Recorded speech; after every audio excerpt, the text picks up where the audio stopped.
Okay, so I'm currently in Sapporo, Hokkaido, Japan. This is actually my last day. I'm taking off in a couple hours. I'm about to head to Kyoto. So since I'm not really going to be doing much sightseeing, I'm going to use the close-up lens today because I'm probably just going to be vlogging the whole time between here and there. So we're going to be using the close-up lens for the Insta360 Ace Pro 2. They do have two other lenses that they came out with, the ultra-wide lens and the cinematic lens. I'm making separate videos on those two where I just filmed the whole video with those lenses. But for this video, I'm using the close-up lens. But yeah, I need to finish packing up so I can get out of this hotel. So see you in a bit. This video is shot using the Insta360 Ace Pro 2 close-up lens. While it's known for macro-style shots, it also changes how usable the camera feels for close face-to-camera filming. I don't know how well this thing can hear me without my mic on. My mic's packed up right now. The flight got delayed, so I'm flying in 5 hours now instead of 3. I got time. I'm gonna grab some ramen. Edit? I don't know. I gotta do something. One thing about the Ace Pro 2 is its standard close focusing distance. With the close-up lens attached, the camera can stay sharp much closer to the subject, which opens up more shooting options. Cleaned it. Well, mostly cleaned it. I gotta go check it now.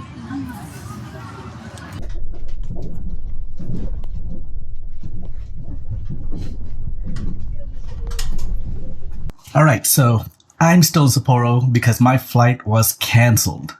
For 2 days. I'm stuck in Sapporo for another 2 days. So my whole thing about filming with the close-up lens is going to be in Sapporo instead of on a plane to Kyoto.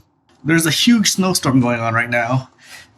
All the flights got canceled. I tried to book another flight on another airline, and there's just nothing available at all today. So I figured I'd fly out tomorrow instead. And yeah, I couldn't find a flight for tomorrow either because everyone pretty much beat me to it, as well, it seems like. So my flight now is 2 days from now, it's Thursday. And I just realized that I'm still filming with the close-up lens because that's the point of this video for today. So was that in focus? I'm guessing it wasn't in focus. You could at least tell what you're looking at, right? You should be able to. All right, I'm going to brave the cold and head next door to 7-Eleven to grab some drinks real quick. It's snowing pretty bad out there. But yeah, let's go grab some drinks and some snacks real quick. These are the current conditions I'm dealing with. It's absolute crazy out here. Snow is freaking insane. 7-Eleven's right next door. There is a Lawson across the street, but 7-Eleven's like right here in the corner. For vlogging, this means you can hold the camera at a comfortable arm's length distance and stay in focus. Framing feels more natural, and you're not constantly adjusting how far the camera is from your face. Alright, my awesome 7-Eleven run. I got some donuts, this drink, whatever that is, Decavita, whatever that is. Okay, something that's neat about this lens is that you can turn on focus peaking so you can see what's in focus, so you know if you need to adjust it to more macro-like or to more further away, the macro. But the problem is, it never changes. It looks like everything's always in focus with the focus peaking. To show you what I'm seeing, and everything is just red. Everything looks like it's just in focus, but it can't be, because even when I turn it, nothing really changes. So yeah, the focus peaking, maybe that can be fixed in a firmware update, but right now, it's not very useful, honestly. But yeah, laundry sorted, I'm sure you want to know. So let's head out, grab some dinner, and try to stay warm. Okay, yeah, it's freezing out here. Maybe because I'm wearing jeans and Jordans. That's why it feels so friggin' cold. I can't survive out here. I'm not built for this, man. I don't think you can see if everything would be focused when I turn it around with this lens on, right? Shooting closer gives the footage a more immersive look. Your subject stands out more, the perspective feels tighter, and everything just feels more intentional, even in casual handheld shots. So I was just over at Yodobashi and I was going to pick up the macro lens for the Action 6 because I just picked up the Action 6 while I was here in Japan. And that thing cost 170 bucks, is that right? I don't want to spend 170 bucks on a macro lens for the Action 6. That seems a bit much for it, especially when this one... I say that, but I don't even know the prices. But I know it's much cheaper than 170 bucks though. I've been using the Ace Pro 2 and the Action 6 out here, and I've been preferring the Ace Pro 2. Action 6, it's good, don't get me wrong, it's a good camera. It's just, why is that macro lens 170 bucks? It's a cool little light show on that side.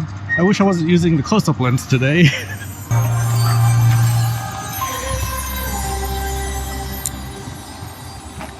Okay, so the show's done once I got here.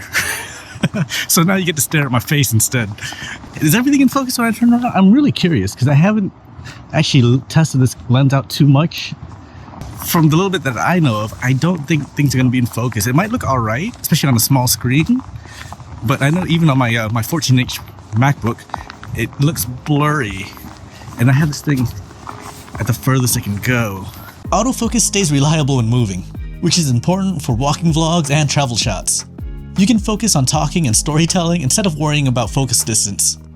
So first off, I wish I tightened my shoes a little bit more, because snow's getting all up in these things. It's gonna suck later on. In case you're wondering, Jordan Space Jam's awesome snowshoes. Alright, so over here is the Sapporo clock tower. It's more like a 3-story house with a clock on top of it, but it's one of the landmarks here. You'll see it on Google Maps when you're looking up stuff around Sapporo. And yeah, my grip is done. Battery life on it died, so I probably should have charged this earlier. So somehow I'm gonna have to survive unplugging the camera from the grip in the snow and not mess up the camera. So wish me luck through the rest of this night. All right, is that in focus with this lens? It looks dope though, honestly. I'm hoping it looks clear on camera, on the on screen, but on this tiny screen it looks pretty sweet. I like that little glow going on. All right, we need to go get some food now. I'm getting hungry. All right, here at Matsuya, 24-hour spot, and it was on the way back to my hotel, and it's cheap, $5. Love it. This lens works especially well for travel vlogging, daily carry filming, and handheld shots where the camera naturally ends up close to the subject. It is so cold out here. I'm like the only one around right now. It's not even that late. 10:21, and this place is empty. This is the other side of Sapporo Station, by the way, that I promised earlier. This is the much more scenic side, much more photo-friendly side. But yeah, let's go ahead and walk through this area here so you can see my face more. There's nothing really to macro around here. But here we are. Lights here, more lights here. Sapporo Station there in the background. There's a big thank you sign right there also. I think on the bright side, it gives me like this blurry background because technically I should only be in focus. Hopefully. I still can't tell with the screen, but hopefully that's what it is. Alright, I gotta get back to my hotel. It's too cold out here. The close-up lens adds versatility to the Ace Pro 2. Whether you're capturing fine details or shooting close face-to-camera footage, it gives you more creative control over how your shots feel. Okay, first off, don't mind the hair. I've been wearing a beanie all night. This is like the best I could do real quick. Sapporo's awesome. Definitely come visit it. As much as I'm complaining, I definitely would suggest coming in the winter. It feels like this is the prime time to visit Sapporo. Just when you plan your flight out of Sapporo, make sure there's no blizzard coming through. See ya.